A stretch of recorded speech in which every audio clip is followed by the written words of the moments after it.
पिशीमा, आप बड़ी हैं, एक बात कहूँ तो बुरा मत मानिएगा। अब तो आप हमारे साथ नहीं रहती हैं, आपकी गृहस्थी, खाना पीना सब अलग हो गया है। अब हम क्या करते हैं क्या नहीं, इसमें आप अपनी टांग क्यों उड़ा रही हैं? देख रहे हैं आप सब लोग, ये हमारी बड़ी बहू जिसके मुंह से कभी आवाज नहीं निकलती थी, आज देखो हमारे मुंह पर जवाब दे रही है। क्या गलत बोला है माँ? सही तो बोल रही हैं जीजी। और आप तो अपनी गृहस्थी अलग कर चुकी हैं ना, अलग रहती हैं, तो अब आपको इतनी फिक्र क्यों हो रही है हमारी? और रही बात मामी माँ की खुद की अपनी सोच है और वो समझती हैं अच्छे से कि घर का मंगल अमंगल क्या होता है, तो आप परेशान मत होइए। तेरी बड़ी मम्मी का ना दिमाग खराब हो गया है, लेकिन हमारा दिमाग अच्छे से चल रहा है। हम भी इसी घर में रहते हैं, हमारा बुरा भला इसी घर से जुड़ा हुआ है। चूल्हा अलग हो गया तो क्या हुआ, घर तो एक ही है ना, ये बात याद रखना तू। पिशीमुनी, मुझे नहीं पता था, इसीलिए मैं आग के सामने बैठ गई थी। अब देखिए मैं बिल्कुल दूर हट गई हूँ। अब ये सब बातें छोड़ दीजिए ना। मिली, मैं चूल्हा देख लेता हूँ, तो कुछ और कर ले। आप लोग भी मूर्तियां बनाकर क्या करोगे भला? बेचकर पैसे कमाएंगे। अब घर गृहस्थी भी अलग हो गई है, बड़े बेटी की नौकरी नहीं है और छोटू के भरोसे इतना बड़ा परिवार पल नहीं सकता। पेट पालने के लिए कोशिश कर रहे हैं कुछ छोटा मोटा शुरू करने की। तो आप पैसे कमाएंगी, मूर्तियों का व्यापार करेगी, अब तो बहुत जल्द हवेली खड़ी कर देगी। अगर हम हवेली खड़ी भी करेंगे ठाकुर जी, तो आपको तो सबसे ज्यादा खुशी होनी चाहिए, क्योंकि आप तो हमारी ठाकुर जी हैं ना। और अगर हवेली नहीं भी बनी तो कोई दिक्कत नहीं, ये घर तो हमसे कोई छीन नहीं सकता। घर गृहस्थी संभालने वाले लोग हैं, खाने पीने का जुगाड़ हो जाए, इतना ही काफी है। बहुत बड़े बड़े सपने नहीं है हमारे। माँ, हमें दूसरों की बात सुनने की ना कोई जरूरत नहीं है, क्योंकि लोग तो चाहते हैं कि हम अपने मकसद में कामयाब ना हो पाए। इधर उधर की बातें करके ये हमें डिस्ट्रैक्ट करना चाहते, डिस्टर्ब करना चाहते। यही तो इनकी चाल है। हमें इनको इनकी चाल में कामयाब नहीं होने देना है, चाहे कुछ भी हो जाए। देख रहे हैं सब, कैसी तीखी जुबान है इस लड़की की। सारी मुसीबतों की जड़ ये लड़की ही है।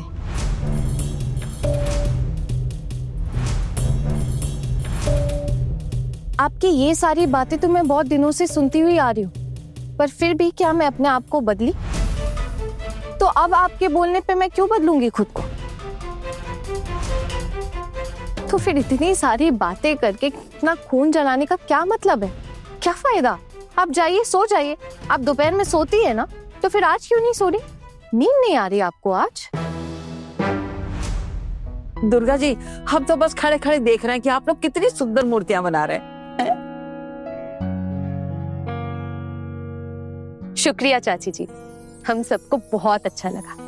आप ना सिर्फ इन अच्छी बातों पर ही ध्यान दीजिए। देखिए ना मैं कैसे अपना काम किए जा रही हूँ, पिशीमा की बातों पर तो बिल्कुल भी ध्यान नहीं दे रही हूँ मैं। आना, ये देख, तेरे बनाए हुए कपड़े मैंने पहना दिए इन गुड़ियों को। कैसा है? बहुत सुंदर लग रहा है दीदी। माँ, मैं वो गुड़िया लूंगी, कितनी प्यारी लग रही है।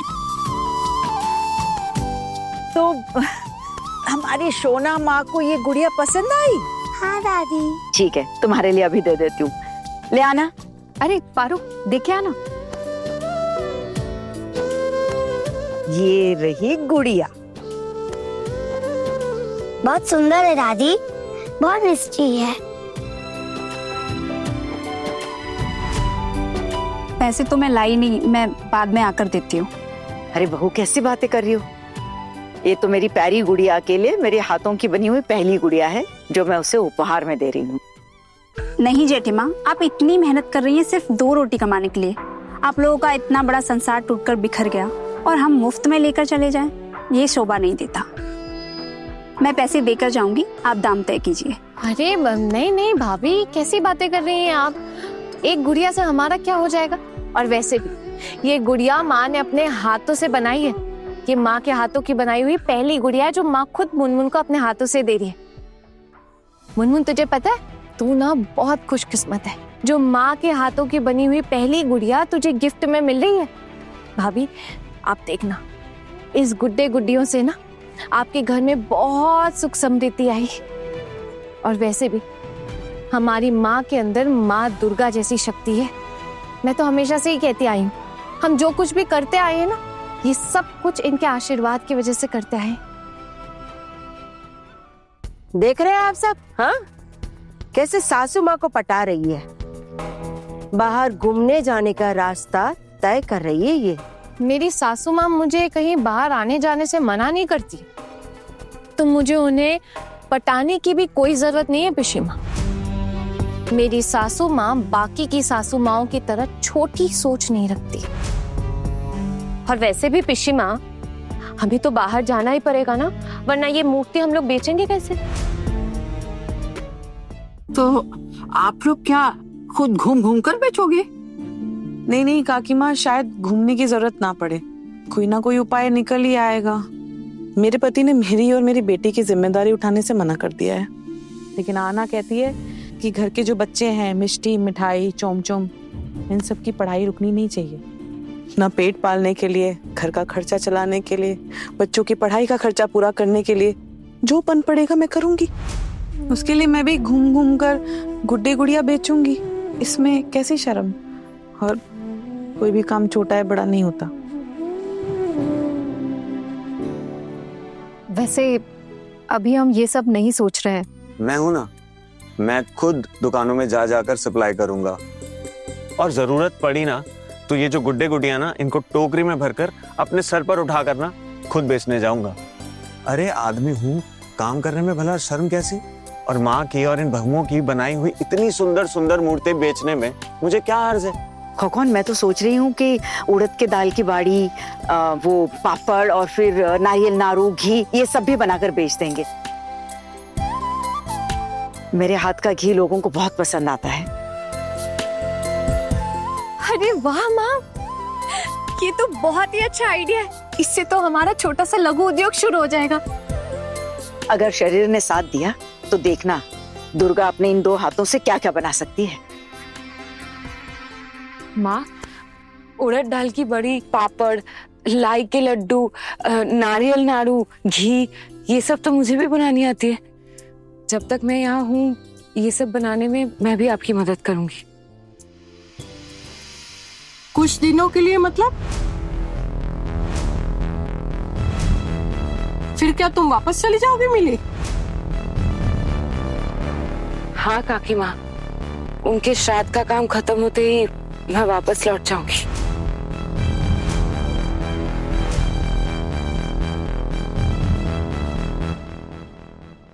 नहीं, ये कहीं नहीं जाएगी। अभी तो हमें लोगों की जरूरत है, और आपको हम कहीं नहीं जाने देंगे दीदी भाई। और फिर ये बात तो माँ भी मानती है कि आपके यहाँ रहने से हमारा काम भी आसान हो गया। तुम सब कर लोगी, और सारी बहुएं तो हैं ही। मुझे जाना पड़ेगा आना। देख मिली, तू जो बोल रही है ना वही करना, किसी की चिकनी चुपड़ी बातों में मत आ जाना। अपना घर खुद ही संभालना पड़ता है, कोई और नहीं संभालेगा।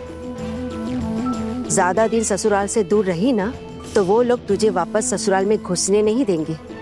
वही तेरा घर है और वही तेरा ससुराल है और वही सब कुछ है तेरा।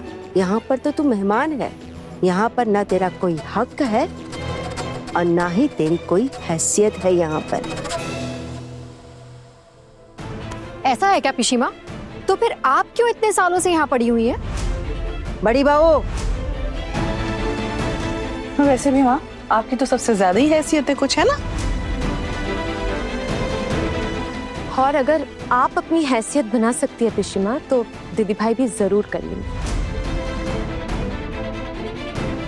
और पिशी माँ, दीदी भाई को आपके जैसा रास्ता अपनाने की कोई जरूरत नहीं। वो अकेली, उनके साथ उनका कोई बच्चा नहीं है जिसकी जिम्मेदारी किसी को उठानी पड़े, जिसका खर्चा किसी को उठाना पड़े। मेरा मतलब है कि आपके जो हालात थे ना, उससे बहुत ज्यादा अलग उनके हालात हैं। और फिर मेरी सासू माँ ने तो आप लोगों के लिए सब कुछ किया था। खाना बनाना, सेवा, सब कुछ। और फिर मेरे स्वर्गवासी ससुर जी, उन्होंने भी तो आपके बेटे के पढ़ाई लिखाई का खर्चा उठाया था। और सिर्फ यही नहीं, हमारे पूरे परिवार ने आप लोगों का पूरा खर्चा उठाया। तो देखा जाए तो अब अगर आप यहाँ रह रही हैं तो ये मेरी सासू माँ की मर्जी की वजह से रह रही हैं इस घर में। इस घर पे तो आपका कोई हक है नहीं। ये घर तो मेरी सासू माँ के नाम पर है ना पिशी माँ। और अब जब आप बिना किसी हक के इस घर में रह रही हैं, फिर दीदी भाई जो इस घर की असली हकदार है, जिनका असलियत में इस घर में हक है, वो क्यों नहीं रह सकती हैं?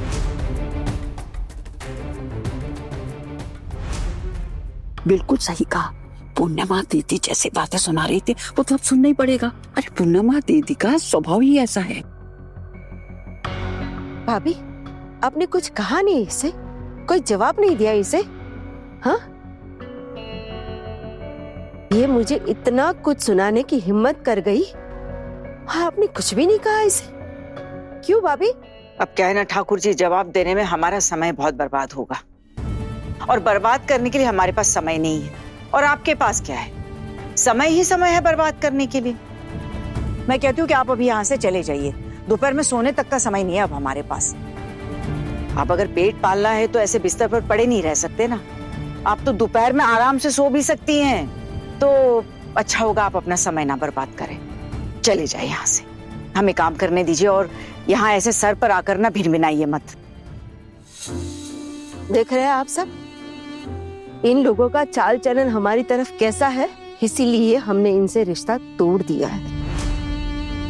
जब ये रिश्ता टूट ही गया है पिशी माँ, तो आप क्यों हमारे लिए इतना चिंता कर रही हैं? देखिए, हमें ना अभी बहुत काम है, हमें काम करने दीजिए प्लीज। पिशी मोनी, दोपहर के समय हम थोड़ा काम करना चाहते हैं। आपको जो भी कहना है ना, आप शाम को या कल सुबह आराम से कह लीजिएगा। दादा भाई, अगर इन्हें कुछ कहना भी है तो ये जरूरी थोड़े ना कि हम सुने बैठ के। अगर ये अपने में खुश हैं तो हम भी अपने में खुश हैं। और हम बिल्कुल भी नहीं चाहते कि कोई ना कोई बहाना मारकर हमारे पास बात करने के लिए चली आए। और माँ से तो बिल्कुल भी नहीं। वैसे भी माँ, आपकी ना यहाँ कोई बातें नहीं सुनना चाहता। आप इस घर में रहती है जबकि आपका इस घर पे कोई हक भी नहीं है। ऊपर से जिनका ये अपना घर है उन्हें आप ताने मार रही हैं। बेहतर होगा माँ कि आप चली जाएं। इतनी हिम्मत बढ़ गई है ना तुम लोगों की। देखती हो कि तुम लोग ये काम कैसे पूरा करती हो। ईमानदारी और लगन से लगे रहे ना तो जरूर कामयाब होंगे पिशी में। लेकिन अगर आपकी तरह बेईमानी का रास्ता अपनाएंगे ना तो हमेशा जलन के मारे दूसरों का बुरा ही सोचेंगे। और मैं आप सब से एक बात कहना चाहती हूँ कि हमें अब और सावधान रहना पड़ेगा। क्यों? क्योंकि दादा भाई, हमारे घर में केवल माँ दुर्गा नहीं है, महिषासुर जैसे सोच रखने वाले लोग भी मौजूद हैं। और उनमें से एक जन ने तो मुझे मेरी सासू माँ को नकली दवा खिलाने के इल्जाम में फंसाने की भी कोशिश की थी। अब अगर ये लोग ये कर सकते हैं तो हमारे काम में भी तो अड़चन डाल सकते हैं ना। अब ये मिट्टी देख लीजिए, ये मिट्टी ये मूर्तियां बनाने के लिए बिल्कुल परफेक्ट है। लेकिन अब कल को ये भी तो हो सकता है ना कि कोई इन मिट्टी में मिलावट कर दे जिससे हमारी मूर्तियां ना बने, हमारी मेहनत काम ना आए, हमारी मेहनत पे पानी फिर जाए। ऐसा भी तो हो सकता है ना। पर हम अपनी मेहनत किसी भी हाल में बर्बाद नहीं होने देंगे, चाहे इसके लिए हमें पहरा ही क्यों ना देना पड़े। माँ, मैं आज आपके सामने कसम खाती हूँ, इस व्यापार को सफल बनाएंगे। पैसे की कभी कोई कमी नहीं होगी माँ। और पैसे तो क्या, माँ का नाम पूरे देश में रोशन होगा। अब देखिएगा, आपके हाथों की बनाई हुई ये मूर्तियां ना लोगों का दिल जीत लेगी। अब बस देखते जाइए आगे आगे होता है क्या। सके खुशियाँ सबको, बस इतनी है आरज़ू, बड़े घर की छोटी बहू, बड़े घर की छोटी बहू। दुकान पे जाकर मैं बात करूंगा। अगर जरूरत पड़ी तो तुम लोगों से कहूंगा बात करने के लिए, ठीक है? हाँ दादा भाई, आप ही जाके बात कीजिएगा और बस कोशिश कीजिएगा कि हमारी ये मूर्तियाँ ना बिक जाए। वैसे एक बात कहूँ आपसे। हाँ बोलो। मैं ये कह रही थी कि अपनी आना ना बात करने में बहुत अच्छी है। अगर ये जाकर दुकान में बात करेगी ना तो पक्का हमारी मूर्तियाँ बिक जाएंगी। क्यों, तुम्हें मुझ पर भरोसा नहीं है क्या? मैं बात नहीं कर सकता हूँ क्या? नहीं, ऐसी बात नहीं है दादा भाई। क्या है ना कि ये सब ना हम औरतों ने मिलकर किया है और एक बुजुर्ग औरत ने अपने हाथों से ये मूर्तियां बनाई है, यानी कि हमारी सासू माँ ने। देखिए ना दादा भाई, हम ना एक नई जिंदगी की तलाश में निकल पड़े हैं। आप हमारा साथ दीजिए ना, और इसमें अगर हम औरतें ही बात करेंगी तो कितना अच्छा रहेगा ना। हाँ हाँ, बात तो कर ही सकते हैं ना। वैसे हम औरत है तो क्या बात करना नहीं जानते? क्यों दादा भाई? अरे नहीं नहीं दीदी, दादा भाई का ये मतलब नहीं था बोलने का। इनकी सोच तो ऐसी बिल्कुल भी नहीं है। दादा भाई आप ही बात कीजिएगा, और जरूरत पड़ी तो हम सब हैं ही साथ में। असल में बात क्या है जानती हो? तुम सब हमारे घर की बहू हैं। तुम्हारा इस तरह बाजार में घूम घूम कर मूर्तियां बेचना, अगर पिताजी होते ना तो उन्हें बहुत बड़ा झटका लगता है। अब हमारे हालात ये ऐसे हैं कि इस उम्र में भी माँ को इतना कुछ सहना पड़ रहा है। सोचा था माँ को थोड़ा आराम दूंगा, इस उम्र में खुशी दूंगा, लेकिन उल्टा उन्हें ही ये सब काम करना पड़ रहा है। और ये सब मेरे लिए किसी पहाड़ के बोझ से कम नहीं है। इसलिए मैं चाहता था कि थोड़ा बहुत बोझ तुम्हारे कंधे से कम कर दूं। ओ दादा भाई, आप बिल्कुल चिंता मत कीजिए। मैं तो काफी काम सीख गई हूँ ना। अगर माँ मुझे यहाँ रुकने दे तो मैं मदद करूंगी उनकी इस काम में। अगर रुकने दे मतलब? दीदी भाई, आप अपनी माँ को ठीक से पहचानती नहीं है क्या? माँ ना बिल्कुल नारियल के जैसी, बाहर से सख्त और अंदर से बिल्कुल खुशनुमा मलाईदार दिल वाली। माँ ना अंदर ही अंदर बहुत ही प्यारी है, बहुत ही मासूम, बहुत ही दयालु है। आप ना जब उन्हें पहचान जाओगे ना तब आपको पता चलेगा। मिली, हम तो माँ की बहुएं हैं। माँ ने हमें कितनी बार डांटा है, हमें बातें सुनाई हैं, लेकिन हमने आज तक उनकी कभी किसी भी बात को दिल पे नहीं ली। अरे दिल पे कैसे लेते हैं? हमें तो पता है ना कि मामी माँ के दिल में कितनी ममता है। हाँ हाँ, मैं तो यही सोचती आ रही हूँ। मेरी सासू माँ में थोड़ा सा भी बड़ी माँ का हिस्सा होता ना तो मेरी तो पूरी जिंदगी सुधर जाती।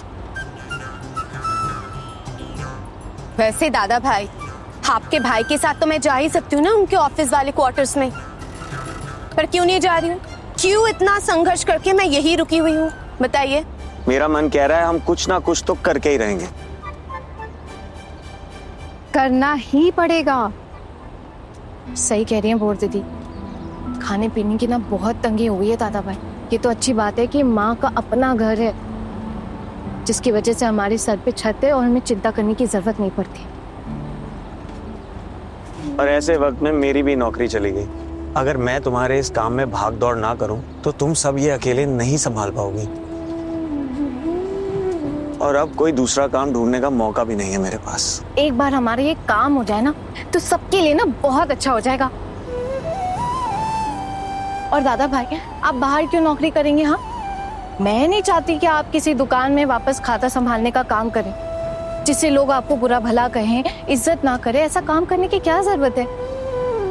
देखिएगा, हम जरूर अपना संभाल लेंगे। तेरे मुंह में घी शक्कर आना। जब तू बात करती है तो ऐसा लगता है जैसे कोई परेशानी आएगी ही नहीं। सच में तेरी कही हुई हर बात सच हो जाए। एक बात कहूँ बोर दीदी, आजकल ना माँ को ऐसे घर पे अकेले छोड़कर आने में ना बहुत डर लगता है। क्यों? पिशी माँ उन्हें से बुरा भला कहती रहती हैं दिन भर। माँ का दिल ना एकदम टूट गया है। हमारा परिवार जैसे बिखर गया है ना, उस तरह माँ का दिल भी टूट कर बिखर गया है। माँ बहुत चुपचाप सी हो गई है। टुकुन भी आज घर पे नहीं है।